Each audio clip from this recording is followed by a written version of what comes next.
are you guys doing? Oh my gosh! Why are you all out? Why? Oh, I see right there. I see. All right. The fence is broken. All right, let's let you ladies back in. So we just had all the chickens breaking out underneath our deck. Chelsea saw that our gate had a little hole in it, and any of the thinner chickens squeezed through it. The bigger ones are not so lucky, so we got to get that fixed up so that we're not having any more escapees, because we've already had to deal with that on our hands, and it's not that fun catching chickens all the time. Let's get that taken care of so that we don't have any more issues with that.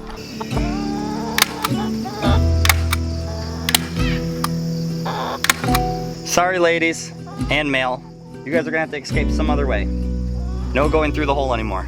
It's like the egg layers knew the video was not supposed to be about them today, and they had to try to make some kind of big splash. Today's video though is focused on these guys right here.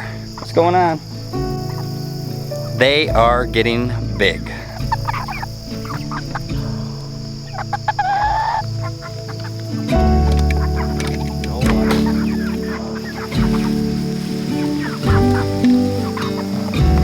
As of filming this video today, we are probably about 3 days away of processing our first thing of Cornish cross chickens. We've learned a lot about them, and mainly they love to eat, which we knew going into it. It hasn't been that bad raising them, and we are just getting so close, but we've yet to weigh them to kind of see where they're at pound-wise right now. So today we got to try to pick some of them up, put them on a scale, hopefully they stay there, and I guess we'll see how that all goes. I haven't felt the nip from these guys at all, but Chelsea said that she's felt them and they bite really hard. So I guess we're gonna see. I know that she's gonna make me the one that has to pick them up. Cross our fingers here.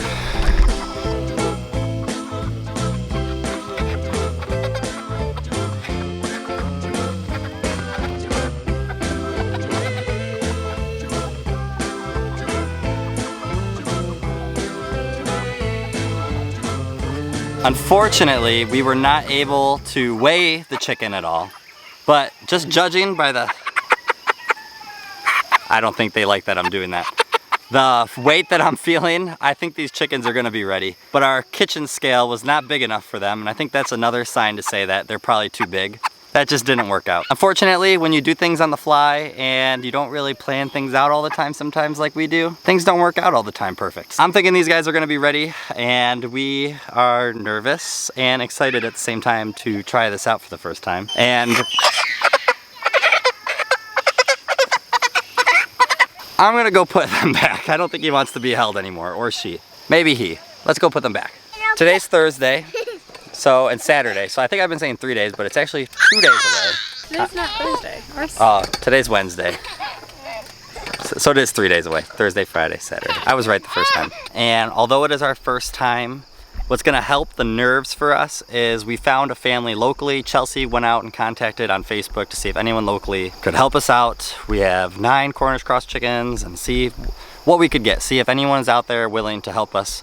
And luckily there's a family that's actually going to be processing their own chickens on Saturday as well. So it just happened to work out. We both have chickens ready to go on the same exact date, and I think it's going to make it a lot better for us. One of the hardest things to do, I feel like learning wise, is just to read something or even watch something and then try to just go ahead and do it sometimes.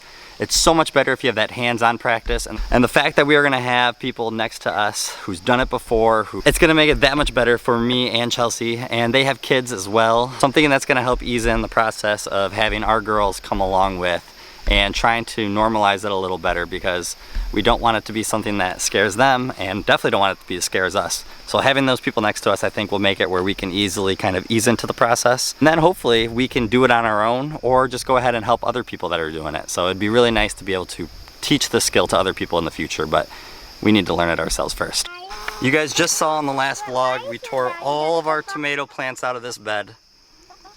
So we need to replenish it with some of our compost that we have over there in our compost bin with the chickens, and then throw some new soil on top, and then start planting some more stuff here, because we are just hitting fall, so we'll have enough time to kind of grow a few more crops here before our gardening season's over. Although our tomato season has ended officially and we've took all those out, our cucumber trellis is now completely empty. We took all those out. We still have some things that we started growing that we are gonna get some big harvesting out of. The first thing would be our peppers here. The peppers are really starting to come in, and I think Chelsea said that's normal, but we have so many starting and so many like probably ready for us to pick right now, and then so many other ones growing. So we're gonna have a big harvest of peppers coming up, which we are definitely excited about.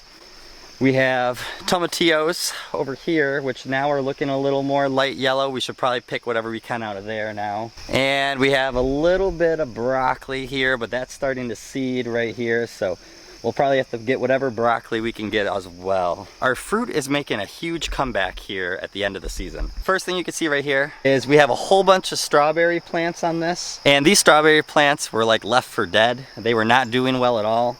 And they are making a big comeback. They are bright green. There's a flower on this one right here. Thinking we're gonna be able to gain some strawberries out of that. Along with these two grow bags, which also have strawberries in them. And I'm starting to see a lot of flowers in those, so I think we're gonna get a lot of strawberries out of that. And in our previous vlog, you saw that we just finally kind of mulched around and tarped around a lot of our fruit bushes that we started growing in the back of our property at the start of the season. We didn't really do a good job of weed whacking, mulching around them, and keeping them nice and healthy, so they started dying, a lot of them, and our raspberry plants really suffered. But right here, if you can see, we are starting to finally get some raspberries. They're only growing right here, but the girls have been able to pick a lot of them, and I feel like they've almost been eating like 1 or 2 of them every other day. So we're getting a lot of raspberries produced from that one little spot there. And although we wish we would have kept it nice and healthy the whole season, it's nice that we're still getting some value out of it, and we'll make sure that it's ready to go next year if we're not gonna screw that up again. And the fruit we're probably the most excited about, but it's definitely been a whirlwind the whole time since we've started growing it, are watermelons. And it's the same kind of thing. We didn't really get into mulching this area, so it's really been growing in with all this grass here. We don't want to weed whack in there or anything. That's where the whole plant is, and we do not want to ruin the plant at all because we do have some watermelons. A lot of them have been dying off, but look at this one. So you can see this one right here is about the size of, I can almost grip it, so it's the size of like the palm of my hand, maybe like a fist. So that one's growing in. I don't know if it's gonna make it. And we have a lot of these little guys like this guy. So we'll see what we get.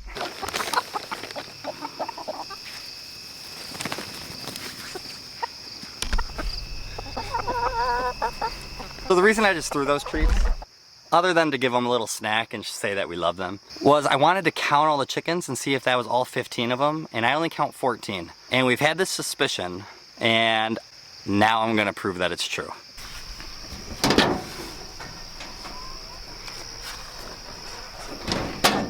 Guys, where'd you hide Chickadee? Where's our second Buff Orpington at, huh? Where's Chickadee?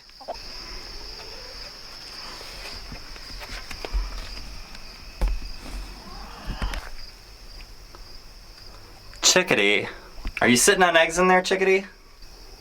I think you are. So now we have this dilemma. Do we let her keep sitting on those eggs? We didn't have a rooster last time this happened. And the only reason we really wanted to break her broodiness was we wanted her to be able to get food and water and not have to feel like she has to sit on those eggs for no reason. And if you don't remember, she was our broody Buff Orpington that we had probably about 2.5, 3 months back. And now she's doing it again, but this time it's different because we have our rooster Caesar here. Talking about our rooster Caesar, I think he just called a chicken meeting to our chicken tractor. I don't know if he's afraid of me or something and that's why he did it, but he told all of them to go there and they all went that way. But because of that guy right there, now we need to make that decision. Do we let her sit on them and hatch out her own chicks? We really wanted to try that. It's just that part of the season that now when we have new chicks, it's gonna be colder weather. And if we have a lot of roosters, I don't know if it's gonna be hard to get rid of that many roosters, especially during that time of year. So I don't know.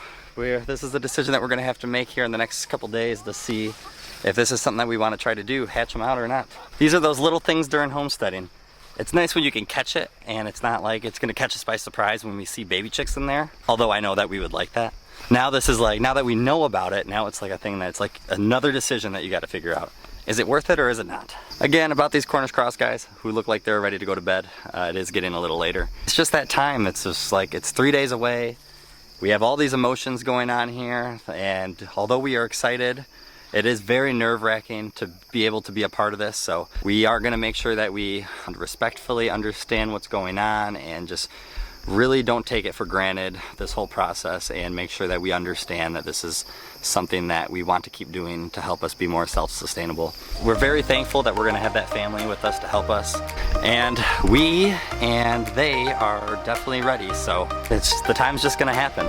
This is something that we made the decision when we went and got them, and this is something now that we gotta follow through with. 3 days away, it's gonna be a big day. You guys have a great day and a better tomorrow. We'll see you in the next one.